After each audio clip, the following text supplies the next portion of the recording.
સ્વાગત છે તમારું મારા આજના નવા વિડીયોમાં। મિત્રો, આજે આપણે બનાવીશું શિયાળામાં મળતી સ્પેશિયલ મૂળાની ભાજી અને એનું આપણે આજે શાક બનાવીશું। તો મિત્રો, ભાજી બનાવવા માટે આપણે 500 ગ્રામ જેટલી ભાજી લીધી છે। આને આપણે 4 થી 5 પાણીથી સારી રીતે ધોઈ દેવાની છે અને ઝીણી કટ કરી અને પછી આપણે ધોવાની છે। તો આની અંદર માટી ખૂબ જ હોય છે, તો સારી રીતે પહેલાં તો આને સમારી અને ધોઈ દેવાની। તો સૌથી પહેલાં તો આપણે ગેસ ઉપર પાણી મૂકી અને ભાજીને આપણે બોઇલ કરીશું। આપણે એક વાસણમાં પાણી મૂકી દીધું છે, એમાં આપણે ભાજીને બોઇલ કરવા માટે જરૂર મુજબ મીઠું એડ કરી દઈશું। હવે આપણું પાણી ગરમ થઈ રહ્યું છે। હવે એની અંદર આપણે થોડી થોડી ભાજીને આવી રીતે એડ કરીશું। જેમ પાણી ગરમ થશે એમ ભાજી આપણી થોડી બેસી જશે નીચે। આપણે ભાજીને 10 થી 15 મિનિટ માટે પાણીની અંદર બોઇલ કરવાની છે। મિત્રો, આપણી ભાજી સરસ એવી બોઇલ થઈ ગઈ છે। 10 થી 15 મિનિટ આપણે આને બોઇલ કરી છે। એકદમ સરસ રીતે આપણી ભાજી પાકી ગઈ છે। હવે આપણે આને ગેસ બંધ કરી અને કાણાવાળા વાસણમાં ઠંડી કરી લઈશું।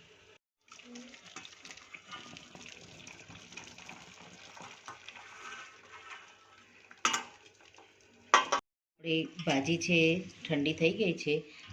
આમાંથી બધું જ પાણી આપણે હાથ વડે નીચોવી અને ભાજીને કોરી કરી અને એક અલગ વાસણમાં લઈ લઈશું। બધું જ પાણી આપણે ભાજીમાંથી નિતારી દઈશું। આ રીતે આપણે બધી જ ભાજીને કોરી કરી લઈશું। મિત્રો, આપણે ભાજીમાંથી બધું જ પાણી નિતારી અને પછી આપણે વઘારની શરૂઆત કરીશું। તો વઘાર માટે આપણે લસણ લીધું છે। લસણ આપણે થોડું વધારે લેવાનું છે, આમાં લસણનો ટેસ્ટ વધારે હોય તો ભાજી સારી લાગે છે। તો લસણ લીધું છે। આપણે સૂકા મરચાં હોય તો તમે એમાં એડ કરી શકો છો। આપણે ચીલી ફ્લેક્સ લીધી છે અને મરી લીધા છે આપણે થોડા 15 થી 20 આપણે મરી લઈશું અને 4 થી 5 આપણે લવિંગ અને જીરું લઈશું।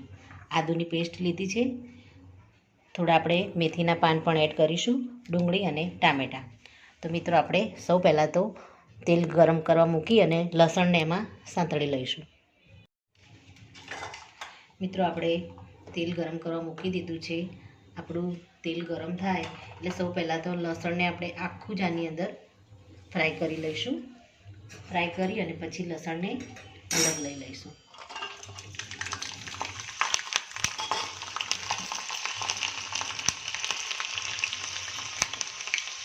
આપણે મીડિયમ ગેસ ઉપર લસણને ગોલ્ડન બ્રાઉન થવા દઈશું અને આપણું લસણ થોડું ગોલ્ડન બ્રાઉન થાય એટલે આપણે એને કાઢી અને આપણે ચીલી ફ્લેક્સ જે લીધી છે એમાં એડ કરી અને આને સારી રીતે પીસી લઈશું।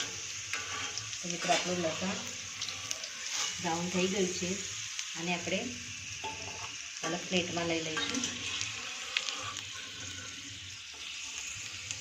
અને આની અને ચીલી ફ્લેક્સ આપણે લીધી છે એની એક પેસ્ટ તૈયાર કરી દઈશું। મિત્રો, આપણું લસણ ઠંડુ થાય ત્યાં સુધી આપણે વઘારની અંદર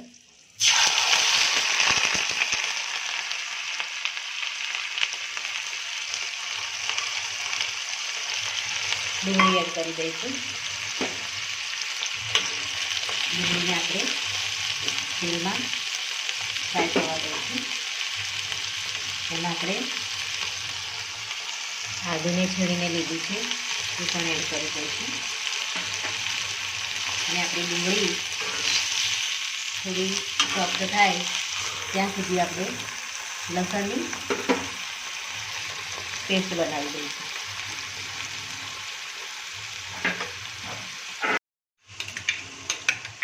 મિત્રો, આપણે ચટણી રેડી કરી દીધી છે। આપણી ડુંગળી સરસ એવી સોફ્ટ થઈ ગઈ છે। હવે આપણે આની અંદર ટામેટાં એડ કરી દઈશું। ટામેટાને પણ આપણે થોડા સોફ્ટ થવા દઈશું।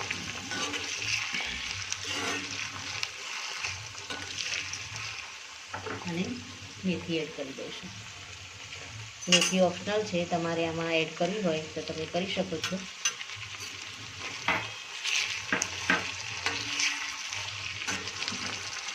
મેથી અને ટામેટાને પણ આપણે આની અંદર ચોપ થવા દઈશું. જે લસણની ચટણી તૈયાર કરી છે એને આપણે આની અંદર એડ કરી દઈશું. લસણ, મરી અને જીરું, લવિંગ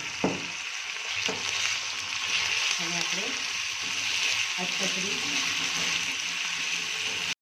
મિત્રો આપણા ટામેટાં અને ડુંગળી સરસ એવી પાકી ગઈ છે. હવે આપણે આમાં થોડું મીઠું એડ કરી દઈશું. આપણે ભાજીને બોઇલ કરી એટલે આમાં મીઠું આપણે એડ કર્યું છે. તો આપણે ટામેટાં અને ડુંગળીના ભાગનું મીઠું એડ કરી દઈશું. અને આપણે આમાં થોડી હળદર એડ કરીશું. ધાણા જીરું પાવડર એડ કરીશું. ગરમ મસાલો ને આપણે લાલ મરચું, કાશ્મીરી લાલ મરચું એડ કરીશું કલર માટે. અને આપણે મીડિયમ તીખું મરચું પણ આપણે એડ કરીશું. આપણે મરી અને લવિંગામાં એડ કર્યા છે એટલે ભાજી આપણે થોડી તીખી થશે. તમારે ઓછું તીખું જોઈતું હોય તો તમે ઓછું એડ કરી શકો છો. મિત્રો હવે આપણે આની અંદર ભાજી એડ કરી દઈશું. થોડું આપણે પાણી એડ કરીશું જેથી આપણા મસાલા છે એ બળી ના જાય. અને હવે આપણે આની અંદર ભાજી એડ કરી દઈશું.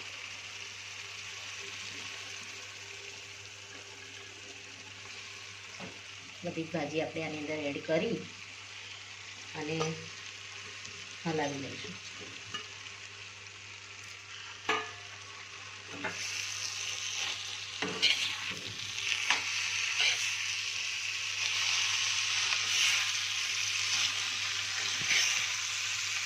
બધા જ મસાલા આપણા ભાજીમાં મિક્સ થઈ જાય એટલે આપણે થોડી વાર આને ઢાંકી અને એકદમ ધીમા તાપે આપણે આને થવા દઈશું, જેથી કરીને બધા જ મસાલા ભાજીની અંદર સારી રીતે ભળી જાય. જો તમારે જરૂર પડે તો થોડું પાણી એડ કરવું હોય તો આમાં કરી શકો છો. આપણે થોડું પાણી એડ કરીશું જેથી કરીને ભાજી નીચે ચોંટે નહીં અને મસાલા આપણા સારી રીતે ભાજીમાં લાગી જાય. હવે આપણે ઢાંકી અને આને 5 થી 10 મિનિટ માટે ધીમા ગેસે થવા દઈશું.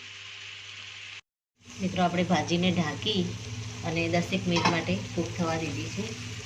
એકદમ આપણી ભાજી સરસ એવી મુક્તા પડતી થઈ ગઈ છે. એકદમ સૂકી પણ નથી અને એકદમ સરસ રીતે ભાજી તૈયાર થઈ ગઈ છે. ગેસને આપણે બંધ કરી દઈશું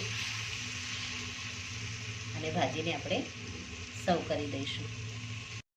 મિત્રો રેડી છે આપણી સ્પેશિયલ શિયાળામાં ખવાય એવી મૂળાની ભાજી સાથે ઘીવાળો બાજરીનો રોટલો અને મસાલા છાશમાં આપણે થોડો મસાલો એડ કરી દઈશું. તો મિત્રો શિયાળામાં જો આવી રસોઈ મળી જાય તો ભરપેટ ખાવાની ખૂબ જ મજા પડે. તો મિત્રો આ સાથે મારો આ વિડીયો અહીંયા પૂરો થાય છે.